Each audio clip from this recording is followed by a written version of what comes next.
Tema de hoy, el amor ágape, y en el amor ágape estamos tratando la paternidad de Dios, la restauración de la paternidad de Dios en nuestra vida. Muy bien. Entonces, vamos a continuar con este tema y estuvimos diciendo muchas cosas. Estuvimos diciendo la paternidad es el alfa y omega del amor. También estuvimos diciendo que la orfandad es el problema número uno de la humanidad, porque de allí se derivan, se generan todas las falencias y dificultades del ser humano, hombres y mujeres, del hombre, hombres y mujeres. La falencia de la paternidad divina hace que todos nosotros generemos una serie de problemas, una serie de dificultades, de temores, de fobias, y estas cosas a la postre vienen a redundar en exacerbar, en aumentar el efecto de la naturaleza pecaminosa en nuestras vidas, y caemos en muchos pecados a causa de la inseguridad, a causa de la falta de identidad, a causa de la falencia de nombre, ¿sí? Y a causa de tomar la opción número 2, que es la opción o el plan B en la vida, que no es la voluntad perfecta de Dios, porque no tenemos una relación restaurada con el Padre Dios. Cuando una persona no tiene una relación viva con el Padre, pues sencillamente hace su propia voluntad y vive en total inseguridad, en total ceguera, y se sale de los límites de la palabra de Dios en su vida. Y es lo que nos ha pasado a todos nosotros por la falencia de paternidad. También dijimos que la paternidad no se trata de la paternidad natural, o de la paternidad de papá, porque cuando se habla de paternidad casi siempre se hace énfasis es en la paternidad del papá natural, pero resulta que esa no es la paternidad. La paternidad del papá natural no es la paternidad. La paternidad verdadera es la paternidad de Dios Padre, esa es la paternidad. No es la paternidad de papá natural. Entonces da lo mismo haber tenido papá natural que no haberlo tenido. Y esto es un consuelo para aquellos y aquellas que no han tenido papá natural en su vida. ¿Sí? Porque da lo mismo que tener papá que no tener papá. Porque no se trata de la paternidad de papá natural, sino de la paternidad de papá celestial. Bueno, entonces, ¿cómo es el asunto? Y esto estaría contradiciendo el mandamiento de honrar a padre y madre, honrar al padre. No, lo que sucede es que la paternidad natural fue dada por el Padre Celestial. Nuevamente lo digo, la paternidad natural fue dada por el Padre Celestial para modelar la paternidad del Padre Celestial. Así que si yo soy un padre, yo debo entender claramente que soy un modelador de la paternidad del Padre Celestial para mis hijos. Y que mis hijos no son míos, que mis hijos son asignados a mí para que yo les muestre al Padre Celestial, o para que ellos vean al Padre Celestial en mí. Y ahí es donde comienzan los problemas, justamente. Porque si yo como papá no muestro al Padre en mí, así como Jesús dijo, le preguntaron los discípulos, Maestro, muéstranos al Padre. ¿Y qué le respondió Jesús? No les dijo, vengan, vamos a una colina y vamos y les señalo y ustedes van a mirar para arriba y lo van a ver. No. El que me ha visto a mí, ha visto al Padre. Hace tanto tiempo estoy con vosotros y no me habéis visto. El que me ve a mí, ve al Padre Celestial. Así mismo nosotros los padres, y esto no es solamente el papá natural, sino papá y mamá, porque varón y hembra los creó, ojo, varón y hembra los creó, porque Dios el Padre es Padre y Madre. Sí. Es decir, Dios, Padre, Hijo y Espíritu Santo es Padre y Madre para nosotros. Tiene las dos características implícitas en su naturaleza de amor. Y resulta que tanto el papá como la mamá deben modelar la paternidad de Dios. Sí. Y debemos llegar a decir, hijito o hijita, si me has visto a mí, has visto al Padre. Si me has visto a mí, has visto al Padre. ¿Podemos decir eso? Creo que se nos pierde un poquito, ¿no? Pero bien perdido. Se nos esconde un poquito el asunto. Y los padres naturales somos responsables delante de Dios de, en lugar de mostrar y modelar la verdadera paternidad de Dios en nuestra imagen, somos responsables es de modelar muchas veces la paternidad del enemigo, o de modelar todo lo contrario a la paternidad, ¿sí? Modelar la soledad, modelar el rechazo, modelar las heridas, modelar todo lo negativo, modelar el vacío. O en los mejores casos, ¿qué se modela? No se muestra al Padre, nos mostramos a nosotros mismos.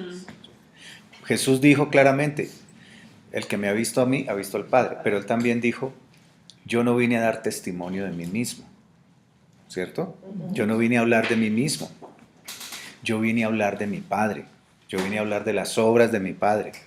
Yo vine a hablar de lo que hace mi Padre. Yo no hago mis propias cosas, yo hago las cosas que veo hacer al Padre, ¿sí?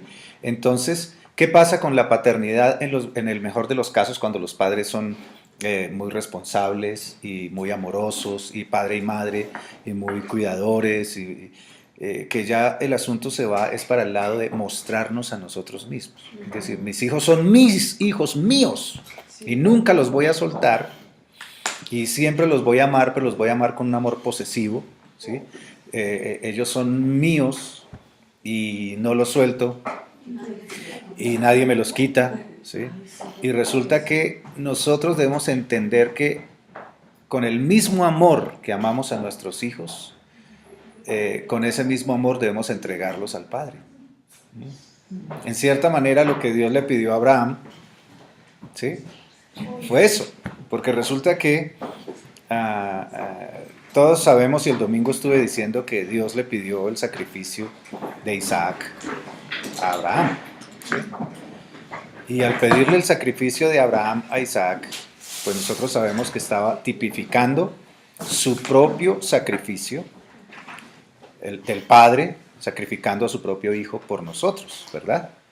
Que Abraham no tuvo que sacrificarlo finalmente, pero el Padre Celestial sí tuvo que sacrificar a su propio Hijo Jesús. Pero ¿por qué razón, si pudiésemos mirar más profundo en las intenciones y el corazón de Abraham, de pronto, no digo que así fue, pero de pronto estaba sucediendo que Abraham estaba muy apegado a Isaac, porque pues era lo único que tenía? Toda su vida vivió solo y no tuvieron hijos. Fue tanto su deseo de tener un hijo, porque además de todo era doble esperanza y doble deseo, porque Dios le había dicho, ¿qué le había dicho Dios? Te multiplicaré la descendencia como las estrellas del cielo. Pero ¿cuál descendencia si Sara era estéril?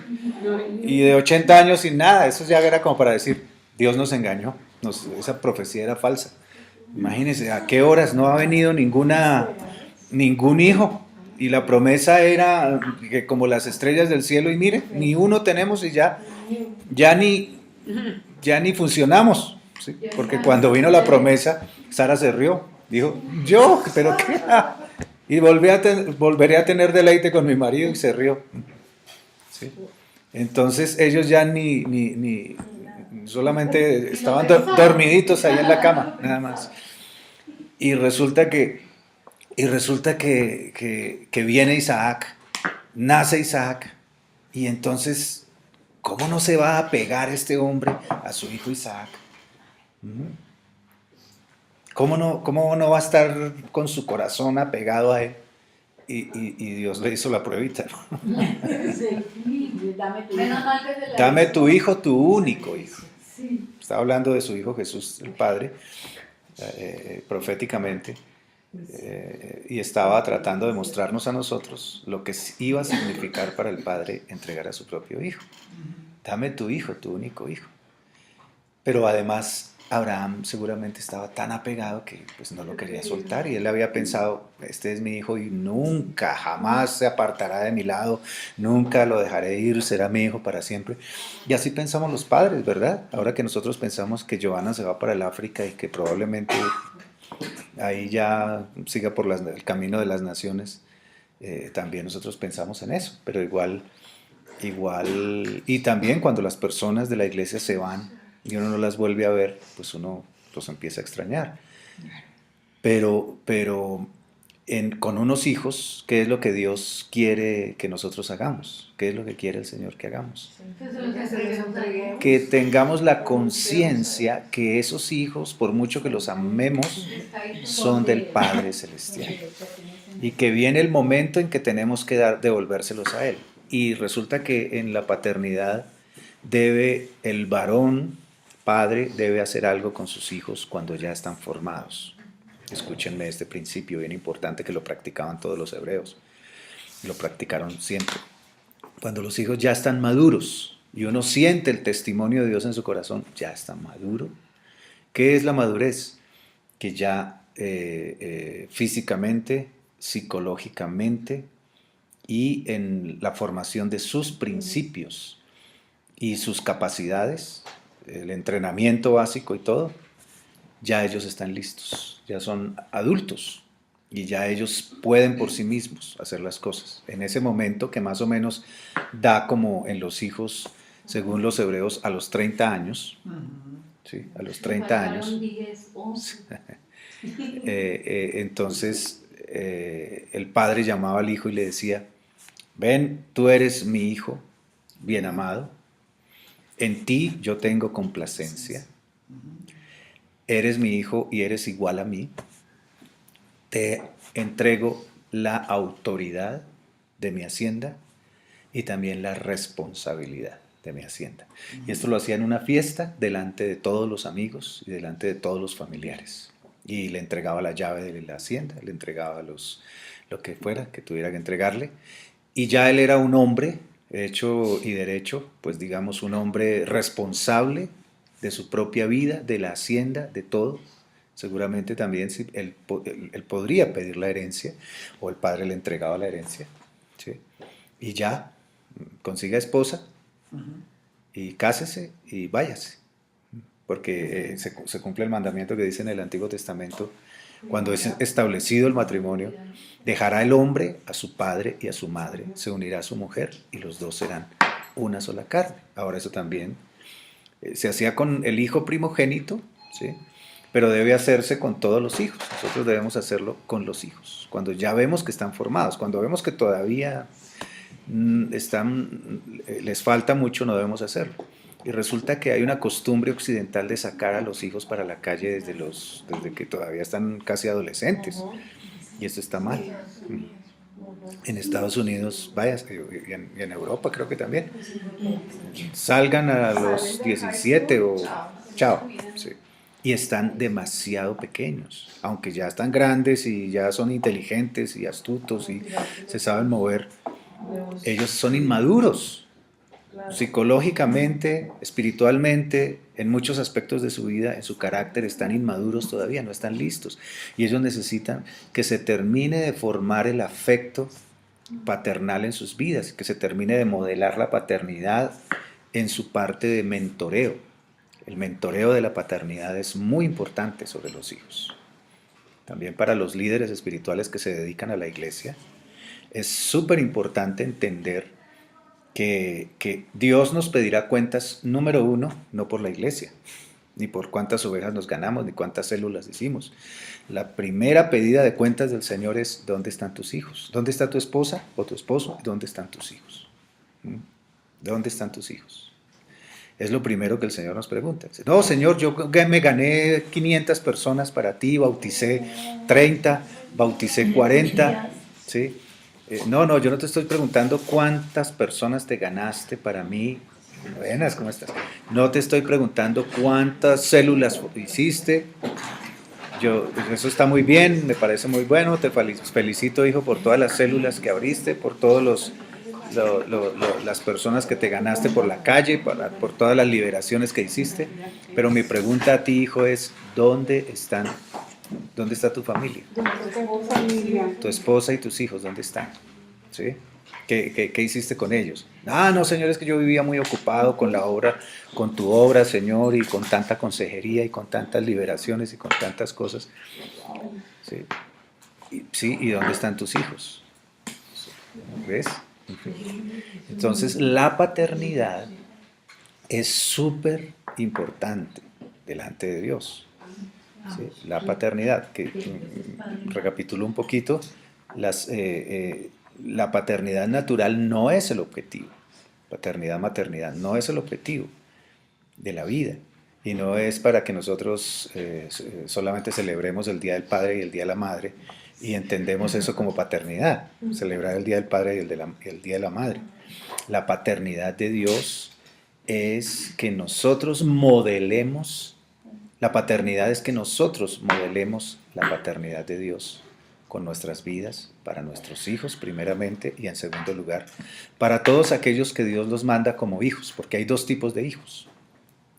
Existen dos tipos de hijos. Los hijos físicos, naturales, que nosotros tuvimos con nuestra esposa o con los cónyuges, y los hijos espirituales. Los hijos naturales y los hijos espirituales. Ahora, se diferencian los hijos... Ah, este es mío. Gracias. Se diferencian los hijos naturales, se diferencian los hijos espirituales de los discípulos. Son diferentes. Y los discípulos se diferencian de las ovejas. ¿Sabían eso? Digamos que son 3 niveles. Son 3 niveles. Nosotros somos llamados a tener hijos, hijitos. ¿Sí? Somos llamados a tener discípulos y tener ovejas.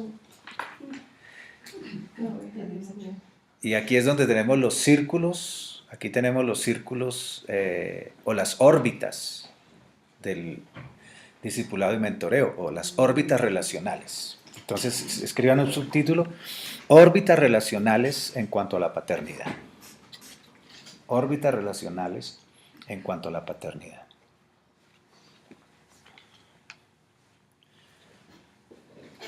Las órbitas relacionales en cuanto a la paternidad son que nosotros tocamos una multitud. Debemos tocar una multitud con nuestra palabra y con la influencia de nuestro ministerio. ¿Sí? ¿Cierto? Cada uno de nosotros debemos alcanzar o tocar una multitud con la influencia de nuestro ministerio. ¿Sí?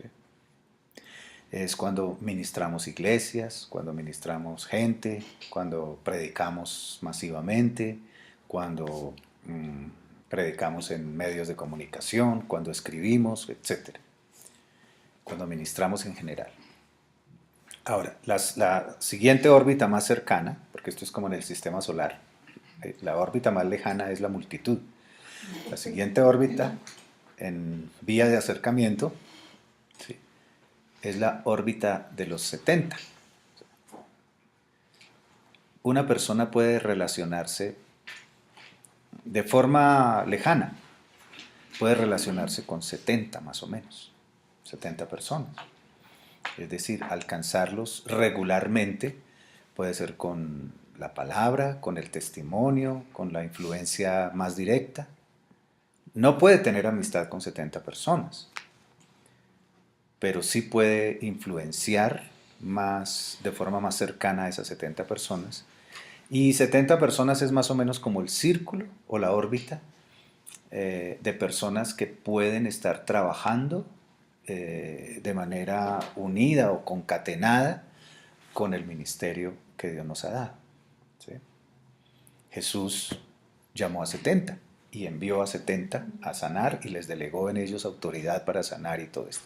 Así que esa es la segunda órbita de paternidad. Se puede tener una paternidad extendida sobre 70 personas, una paternidad de influencia sobre 70 personas. Ahora la tercera órbita en sentido de acercamiento, la órbita de los discípulos, los 12. ¿Sí? Nosotros podemos discipular a 12. Ahora, podemos pastorear a 70. Nos devolvemos a la órbita anterior, podemos pastorear a 70. ¿Sí? De hecho, yo no creo en mega iglesias, a menos que las mega iglesias realmente estén teniendo una paternidad supremamente efectiva para alcanzar a todos, porque el objetivo no es tener mega organización para tenerlos a todos pegados, sino tener mega paternidad. Sí. Ese es el objetivo, con un ministerio apostólico. No sirve de mucho, digamos que la conexión de nombre no es importante. Lo que es importante es la conexión espiritual viva y eficaz, verdadera. ¿Sí? Con esto no me van a entender que es que estoy criticando las mega iglesias de ninguna manera. No me meto a hablar de nadie, solamente que expreso lo que el Señor me revela en su palabra. Que si hay una mega iglesia, esta mega iglesia, pues gloria a Dios por las mega iglesias, pero lo importante no es que todo el mundo esté unido por lazos organizacionales, porque la unidad del cristianismo no es organizacional. ¿Sí? La unidad del cristianismo es de comunión y de transferencia de paternidad y de unción. Esa es la unidad del cristianismo. Lo demás es organizaciones. Y las organizaciones son organizaciones. Entonces, realmente un pastoreo no puede ser más efectivo más allá del círculo de 70 personas. Entonces nosotros pastoreamos a 70. Y ya por eso debe haber multiplicación de pastores para que más pastores pastoreen a más 70, ¿sí? Y estén en unidad. Y la unidad no la hace un edificio, la unidad no la hacen los ladrillos físicos cosidos, ¿sí? Ni los programas y los métodos. La unidad la hace la comunión de Dios. El cristianismo es más sencillo de lo que pensamos. El cristianismo no es tan complicado como las estructuras organizacionales. El cristianismo se trata de vida y comunión. Vida y comunión. ¿Sí? No, más importante que hacer es ser. Dígale a su vecino. Más importante. Mucha gente se preocupa, ay, no estamos haciendo, en esta iglesia no estamos haciendo. En cambio vemos otro lugar y allá sí están haciendo. No, más importante que hacer es ser. Somos hermanos, somos hijos del mismo Padre, somos la misma familia. ¿Sí? Pensemos en una familia. ¿Qué es más importante en una familia donde están papá, mamá e hijos? ¿Qué es lo más importante? ¿Que hagan todos oficio y que tengan la casa como una tacita de té? ¿O qué es más importante? La unidad y el amor. La unidad y el amor. Bueno, lindo tener la casita, lindo tener la casa como una tacita de té, eso es bonito, ¿cierto? Pero si eso echa a perder, si eso es más importante que la relación, pues no se está haciendo nada. Igual en lugar de familia podrían ser unos trabajadores a tiempo completo, ¿sí? Que les pagan un sueldo por vivir en una casa y mantenerla como una tacita de té, pero no son familia. ¿Sí? Entonces, lo mismo en una iglesia. La iglesia es la familia grande que nosotros tenemos de comunión, por haber nacido de nuevo y ser todos hermanos y tener comunión en Cristo. Más importante es la relación, la comunión, que nos amemos unos a otros. Y ya lo que hay que hacer viene en segundo lugar. ¿Sí? Entonces, cuando una persona dice, yo me voy de aquí porque es que aquí no hacemos, no ha entendido el cristianismo. No ha entendido, porque lo primero que debe entender es que es parte de un cuerpo, ¿sí? Parte de un todo. Entonces nosotros pastoreamos a 70 y luego viene ¿qué? El otro círculo de los 12. El siguiente círculo más cercano o siguiente órbita más cercana, los 12. ¿Sí? Y los 12 son los discípulos. Es decir, aquellas personas que amamos, que discipulamos, que les entregamos nuestro trabajo, que les transferimos el entrenamiento. ¿Sí?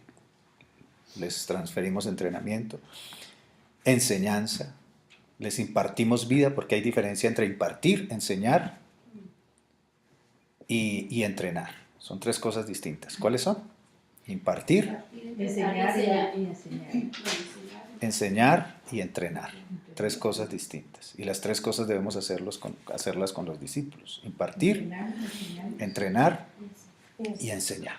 Enseñar es lo que estamos haciendo ahorita. Estamos enseñando la palabra.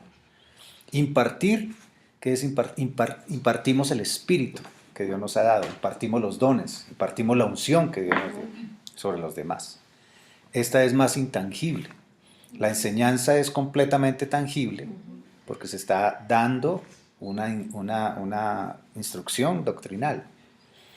Pero la impartición es más profunda porque es transferir al otro lo que soy en Cristo. ¿Sí? Los dones que tengo, la unción que cada uno tiene, te la impartes a los discípulos. Y los discípulos resultan hasta hablando parecido. ¿No se han dado cuenta? Los discípulos terminan hasta hablando parecido. Sí. Tú no hablas parecido a sí. Sí. ¿Y qué es lo otro? Entrenar. Entrenar. Entrenar es capacitar para hacer el oficio del ministerio. ¿Sí? El cómo se hace. La metodología de cómo se hacen las cosas. En una casa también se imparte la metodología de cómo se hacen las cosas. Si pensamos en una familia, sucede exactamente lo mismo. Los padres enseñan a sus hijos, le imparten su vida. Los hijos salen igualitos a los papás, ¿verdad? Después del tiempo hablan parecido, piensan parecido, comparten los mismos ideales. ¿Sí? Y cuando el padre ya se muere, ¿qué decimos nosotros? Mi papá decía tal y tal cosa. Mi papá me enseñó esto y esto. Mi papá me dijo que aquí en esto yo tengo que hacer así y así. ¿Cierto? Y entrenamiento. El anterior era la impartición, porque la impartición se ve con el ejemplo y se transfiere con la administración. La impartición se ve en el ejemplo y se transfiere con la ministración. ¿Sí? Los hijos o los discípulos, los hijos y los discípulos aprenden por imitación, ¿sí? Viendo. Pero reciben por ministración, cuando los padres los ministran. Por eso es importante hacer las dos cosas. Es importantísimo hacer las dos cosas.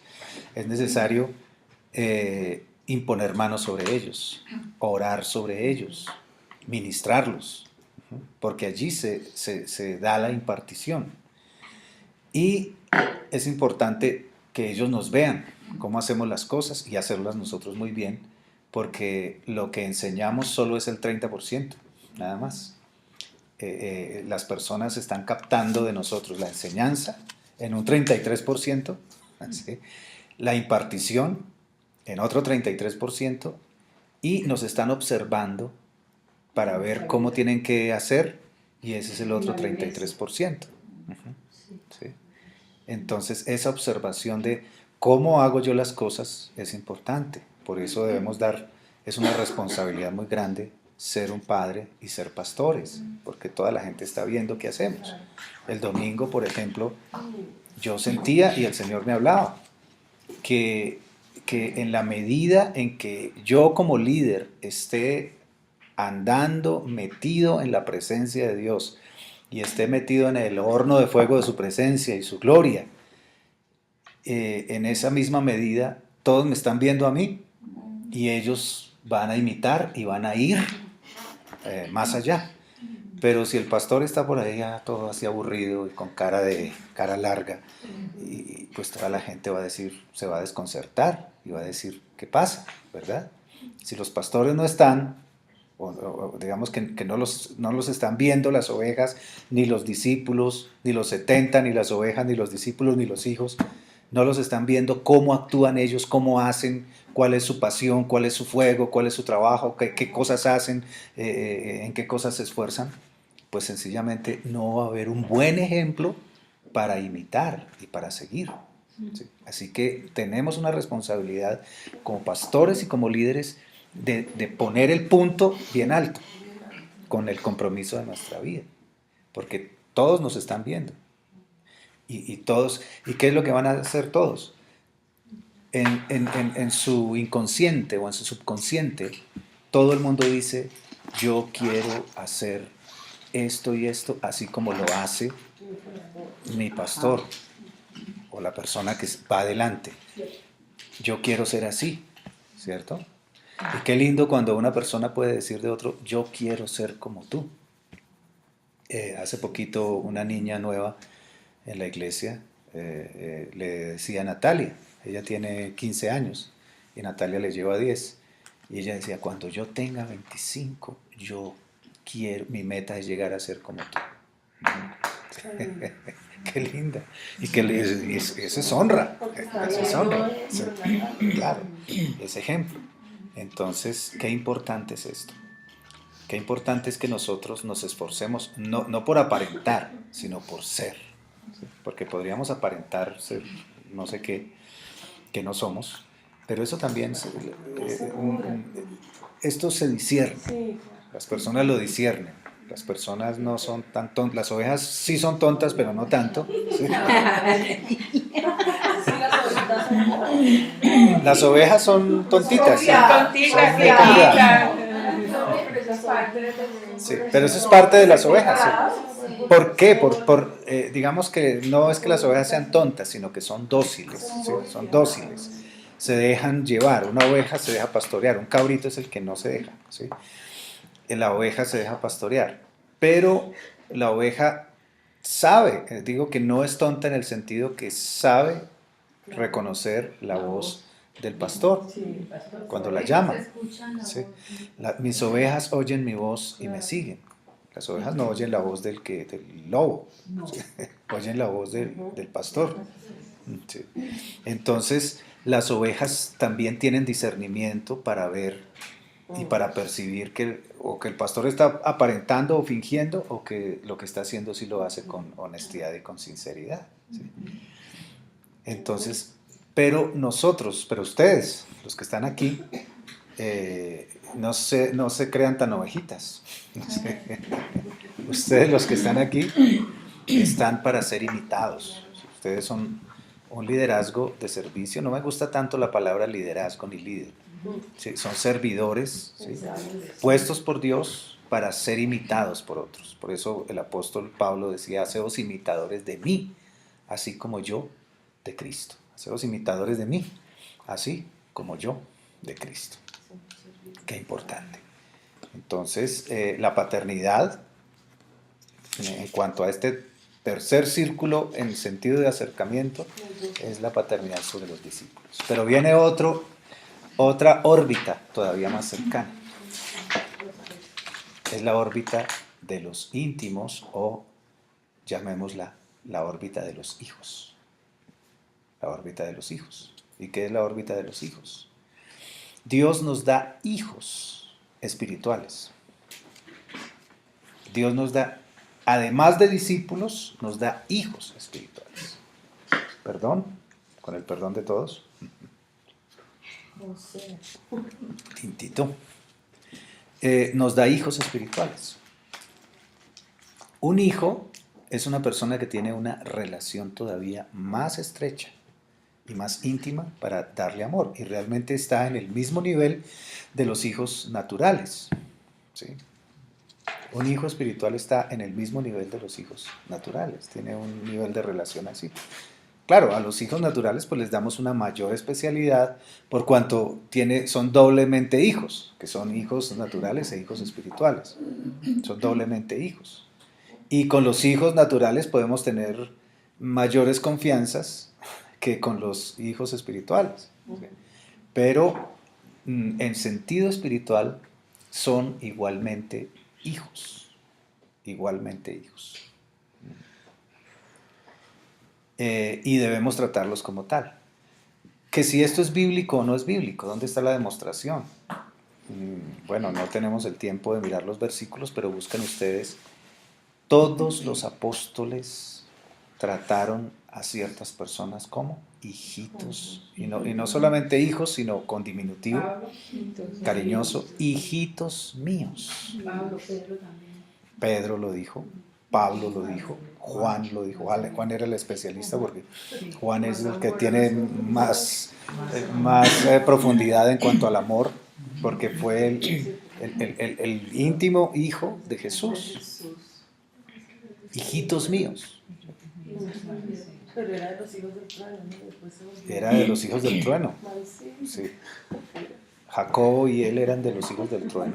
El amor del Señor. Y el amor lo transformó totalmente. Uh-huh.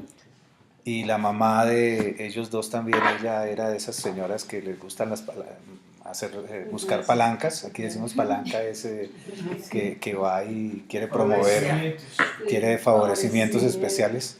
Y ella siempre fue y le dijo a Jesús así por aparte, le dijo: Señor, maestro, haz que cuando tú vengas en tu reino, mis dos hijos se sienten uno a la derecha y otro a la izquierda tuya. ¿Sí? Y todos los otros apóstoles seguro estaban mirando allá porque como no se perdían una, ¿sí? Porque así en todos los círculos de personas, de círculos relacionales, nadie se pierde media, ¿sí? Y todos están leyendo los labios a ver qué está diciendo el líder a los otros allá, en secreto, están mirando allá haciéndose los locos y mirando, y uy, Jesús está moviendo los labios, muestre a ver qué le diría.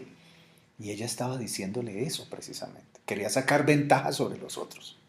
Claro, los hijos no se quedaron, los hijos se quedaron callados porque les convenía. Ellos no dijeron: no, mamá, ¿cómo se le ocurre? ¿No? ¿Qué está diciendo? Y qué pena, ¿verdad? Y resulta que Jesús le dice: mujer. ¿Cómo le respondió? Lo van a leer después, el relato. Mujer, no sabes lo que estás pidiendo. Entonces se dirigió a ellos y les dijo: ¿pueden ustedes ser bautizados con el mismo bautizo que yo soy bautizado?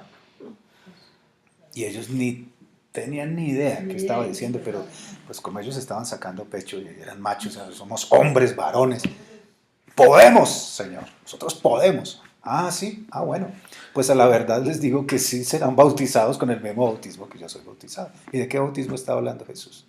Seguro ellos se imaginaron del bautismo. No, eso es fácil, meterse entre el agua es fácil, no hay ningún problema. Estaba hablando de la cruz. Jesús está hablando de la cruz. Ustedes pueden, ¿se le miden a esa? ¿Se le miden a ser crucificados, sacrificados? Sí, nosotros podemos. Bueno, Jesús no le respondió a esto, ni tienen ni idea de lo que están respondiendo ni lo que les estoy preguntando, pero bueno, dejémoslos. Listo, entonces si se le miden a esa, pues bueno, vamos a ver. Pero no solamente ellos, eso no se los dijo Jesús, no solamente ustedes dos, sino todos. Los que se le midan al mismo bautismo mío, se sentarán a mi derecha y a mi izquierda. Y todos los que mueran por mí, todos tendrán el derecho de sentarse a mi diestra en el cielo, incluyéndonos a los que estamos aquí sentados y a los que están escuchando esta enseñanza por televisión. Entonces, ellos pasaron su vida y a la verdad tuvieron que entender cuál era ese bautismo, porque el Señor sí los puso en una posición de intimidad, porque finalmente parece que al Señor le agradó que a la mamá le gustaron las palancas y los hijos fueran ambiciosos espiritualmente, porque al Señor le gusta que nosotros, dice, el reino de los cielos sufre violencia y ¿qué? Y los violentos lo arrebatan. La señora de Lanzol, ¿qué? La señora... Pastor, una pregunta, pero al estar sentados en lugares celestiales, esa posición no es solo la lo que ella estaba pidiendo. Ella estaba pidiendo, ella por fe, proféticamente y sin saberlo, estaba siendo tocada por la revelación del Espíritu Santo, que en Cristo y por la fe nosotros estamos sentados en lugares celestiales, junto al Señor. Por derecho legal, espiritual, por la fe en Cristo, Dios nos llamó a todos a estar sentados en lugares espirituales, en lugares celestiales. Ahora, que realmente lleguemos a sentarnos allá, en la realidad, en nuestra vida, desde ahora, eso depende de la fe y la entrega de cada uno, y que lo crea y que permanezca en ello. ¿Sí? permanezca creyendo y que sea activado para verlo y sentirlo y percibirlo y vivir allí, en ese lugar, y que esté dispuesto a pagar el precio, porque esto tiene precio. Claro. El precio no es pacte por su milagro, no, ese no es el precio. El precio no es pacte por su milagro. Así es fácil. No se entra con tribular, con muchas El precio no es que pague de ofrenda, de ofrendas grandes y verá que yo lo siento en el mejor lugar en el cielo. No, así no es. El precio es el sacrificio de nuestra vida. Es el sacrificio de nuestra vida. Y resulta que realmente Juan y Jacobo, los hijos del trueno, vinieron a estar sentados. ¿Por qué? Porque Jesús los llamó a ellos dos junto con Pedro y los llamó a ser de ese círculo de los íntimos o los hijos, los íntimos o los hijos. Pero todos somos llamados a ser del círculo más cercano, el de los íntimos o el de los hijos. Todos somos llamados a ese círculo, solamente que depende de nosotros hasta dónde nos queremos acercar. ¿Hasta dónde te quieres acercar tú? Hay personas que han tomado su decisión y me lo han dicho. Y a mí me parece increíble escuchar eso, pero digo, bueno, respeto sus decisiones. Pero hay personas que me dicen, no, pastor, es que yo no me quiero comprometer con nada ministerial. Yo solamente quiero es asistir los domingos y recibir palabra buena y participar del servicio de adoración. Pero realmente yo hasta ahí nomás. ¿Sí? Que son como cuando vivíamos en el catolicismo, que íbamos solo a misa los domingos, ¿sí? Nada más, ese era nuestro compromiso, ir a misa los domingos.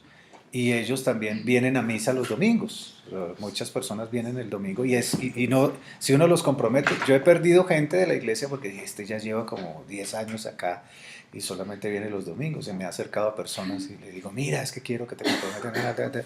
Ah, sí, pastor, al siguiente domingo ya no volvieron, porque se asustaron. ¿Sí?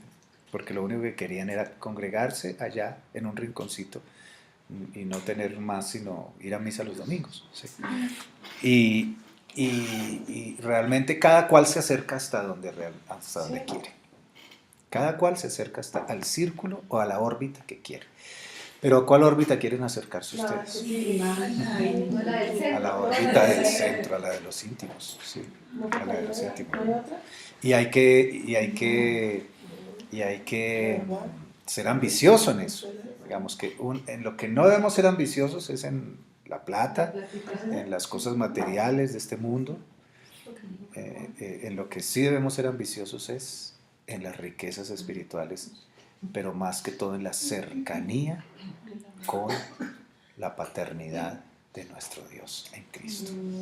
Con eso debemos ser ambiciosos. ¿Aquí no está la órbita de Juan? ¿Aquí no está esa? ¿La órbita de ¿O qué? es esta? Sí, esa es la órbita más cercana, la órbita de los íntimos o los hijos, los tres íntimos. Pero, bueno, pero hay una órbita más. Hay una órbita más. Porque la relación de los tres íntimos fue, digamos, una relación muy específica. Pero luego siguió un nivel más profundo. ¿Cuál fue el nivel más profundo? Face to face con Jesús. Face to face. Face to face. ¿Quién fue face to face con Jesús? Juan. Era face to face con Jesús, como dice Rosita. Juan. Porque Pedro, Jacobo y Juan eran los tres íntimos. Y Juan, el discípulo amado. El discípulo amado. Pero Juan se salió de ahí. Jesús lo llamó a Juan a una relación mucho más profunda. Mucho más profunda. Ahora, el objetivo no es que nos quedemos toda la vida como en una calidad de hijos, ¿sí? Porque Jesús llegó el momento en que dijo, digamos que hijo es el nivel óptimo, llamémoslo así. Pero luego Jesús les dijo, ya no os llamo siervos sino amigos, ¿sí? Y Él los exaltó al nivel de amigos. cuando uno todavía está en una relación de hijo con una persona, pues todavía uno le está enseñando e impartiendo casi que unilateralmente a esa persona. El feedback que recibe de esa persona es menor que lo que uno le da a esa persona, porque es un hijo, ¿cierto? Pero cuando se lleva o se sube a la calidad de amigo, en esa amistad hay una retroalimentación constante en igualdad de condiciones. Es cuando ya se le dice a la persona, confío en ti porque tienes tú la capacidad, la misma capacidad que yo tengo. Qué chévere. Pero eso ocurre a nivel ya como de, o sea, de iglesia, pero o sea, a nivel de acercarse a Jesús ya uno no va a poder hacer eso. Sí. Sí, sí puede. ¿Puede uno, ¿Puedes tú acercarte a Jesús como... retroalimentar a Jesús? Sí. Como Bueno, amigo, no, ¿sabes? enseñarle no le puedes no. enseñar, pero Pero como amigo, como... Pero tú puedes retroalimentar a Jesús en el amor, en el afecto, en la adoración, en muchas cosas. Fíjense que, mire, les voy a decir, Bueno, sí, sí. en el Antiguo Testamento el Padre llamó a Abraham amigo, mi amigo. Y vemos un pasaje en el que Abraham convence a Dios. Sí. Y también llamó a Moisés mi amigo. Y vemos que también Moisés convenció a Dios. Ese pueblo es tuyo, no es mío. Influencia. Imagínense las charlas que tenía Moisés con Dios, con el Dios creador de las Pléyades, el Orión y todo. Y el Dios creador de todo estaba diciéndole a Moisés, Moisés, estoy muy enojado con este pueblo, los voy a matar a todos, los voy a aniquilar, son unos desobedientes, no sirven para nada. No te enojes, Señor. Señor, no te enojes, por favor. Voy a decirte algo. ¿Qué van a decir todos los pueblos de la tierra, incluyendo los egipcios, los primeros? Que tú los sacaste de una tierra para matarlos en el desierto. ¿No te parece que el asunto no tiene como presentación? No te enojes si te digo, pero a mí me parece, Señor, que eso no va a funcionar. ¿Y qué hizo Dios? ¿Tú quién eres para venir a decirme tonterías? Te voy a matar con ellos. Bueno, voy a hacerlo. Sí, se arrepintió. ¿Qué hizo Dios? Le hizo caso. Le hizo caso. Y no los mató. No lo mató. Es decir, Moisés, en cierta manera, si se puede decir así, entre comillas, grandotas, hizo entrar en razón a Dios. Sí, los dos eran ¿Intercedió? Y la característica es que Moisés era un intercesor. Entonces aquí ya vamos entendiendo más qué es el intercesor. Porque es que la gente interpreta intercesor como loco, fanático, brincón, que se encierra en una habitación a hacer cosas raras. Sí. Y como las viejitas desocupadas. Las viejitas desocupadas que no tienen nada más que hacer y que hay que meterlas en un cuarto a que griten solas allá para que se distraigan. Y debajo de la plataforma. Las mayorcitas, las cuchachas. Bueno, está bien. Sí. Y resulta que un intercesor es un amigo de Dios. Un intercesor es uno que ya ha llegado al nivel de intimidad que Jesús le dijo, ahora te voy a nombrar amigo mío. Y al amigo, mira, Jesús dijo, ya no os llamo siervos sino amigos, porque el siervo no sabe lo que hace su señor, pero el amigo sí sabe. ¿Qué quiere decir esto? Que tiene intimidad. Uno a una persona subalterna todavía, porque es hijo, uno se abstiene y se cuida de contarle ciertas cosas porque de pronto lo puede escandalizar o lo puede poner en aprietos o algo. Uno siente que pues como que ese plato que uno le pueda compartir está muy duro, está muy pesado para esa persona. Pero a un amigo uno le abre el corazón, ¿sí? Y a un amigo uno le dice, me siento mal, me siento así, uy, tengo problemas, uy, no, tengo debilidades y quiero que tú me ayudes y quiero que me aconsejes, ¿qué piensas tú de esto? No sé qué hacer aquí. A un amigo uno le habla así, ¿verdad? Y uno no está midiendo el territorio con el amigo. ¿Qué tal si le digo esto y de pronto se me suba por aquí y y diga, sí, y va y habla por allá mis intimidades y me hace quedar mal, o qué tal yo le digo esto y él me va a ver como una persona, me va a menospreciar después, ¿sí? Me va a despreciar, me va a menospreciar y va a pensar mal de mí y se va a creer más que yo después, ¿ves? Entonces no conviene decirle mucho porque va a decir, uy, el pastor y es así de débil. Y el pastor, ay, yo creía que el pastor era perfecto. ¿Sí? Yo creía que Eduardo era perfecto. Y ahora ya me contó un poco de cosas y ahora estoy asustado. No, pero entonces como no es perfecto, ahora yo ya soy igual que a él y yo ahora voy a gobernarlo a él. ¿Sí? Ya le conocí el cobre, como decimos aquí, ¿no? Ya le conocí el cobre, se dice. Entonces, un amigo, y dice que Jesús fue amigo de Juan y llevó a los discípulos a nivel de amistad, porque dice el Salmo, juntos compartíamos alegremente nuestros secretos, dice el Salmo. Y me traicionó mi amigo, cuando habla de Judas. Imagínense, en 3 años los llevó a nivel de amigos. Y me traicionó aquel con el cual compartíamos dulcemente los secretos. ¿Sí? Entonces, qué lindo, ¿verdad? Y el proceso yo he podido disfrutar el proceso de llevar de discípulos a hijos y de hijos a amigos. No importa la edad, porque no importa la edad. Porque si uno hace mucha diferencia por la edad, entonces está en cierta manera como que sobreexaltando sobreexaltando su propia experiencia y sabiduría y menospreciando como un niño a la otra persona toda la vida. Que ese es un error que se comete en las iglesias, lo cometemos muy fácilmente los pastores. Siempre vamos a ver como niños a nuestros discípulos o siempre vamos a ver como niños a nuestros hijos. ¿Sí? De hecho, yo le dije a mi esposa, no le digamos más a nuestras hijas las niñas. Es que ya son unas viejas grandes. Ya son de 25 y 23, 24 años, ¿sí? 25, 24. No le digamos más las niñas. Porque siempre los padres y los pastores siempre quieren ver a sus hijos como, ay, todavía es como un niño espiritual, todavía tengo que aconsejarle, todavía tengo que hacerle liberación, todavía tengo que decirle lo que tiene que hacer, todavía tengo que tratarlo como la gallina a los pollitos, ¿sí? Debajo de mis alas, métanse debajo de mis alas, yo los protejo, yo les enseño, yo les hago, ¿verdad?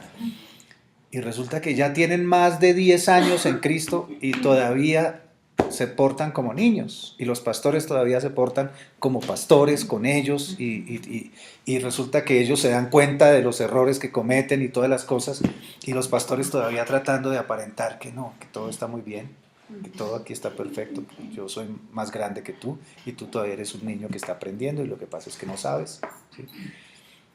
Y esto no es así, el proceso natural del acercamiento orbital, digámoslo así, debe darse y debe darse más rápido de lo que nosotros creemos para no subestimar o menospreciar a las personas que Dios puso a nuestro cargo. Porque si nosotros menospreciamos o subestimamos a las personas que Dios puso a nuestro cargo, entonces nos vamos a hacer responsables de ellos, demasiado responsables de ellos. Y los vamos a tener al hombro demasiado tiempo en nuestra vida y eso nos hará perder mucho tiempo, porque podríamos ir mucho más lejos y haber avanzado mucho más. Pero como todavía queremos tratarlos como niños, pues nos quedamos detenidos. Nos quedamos ahí detenidos. No, que mi hijito, que mire, que mi hijito, que es que mi hijito, que si ya venga yo le hago la comidita. Y resulta que ya es un viejo que se puede hacer su comida solo.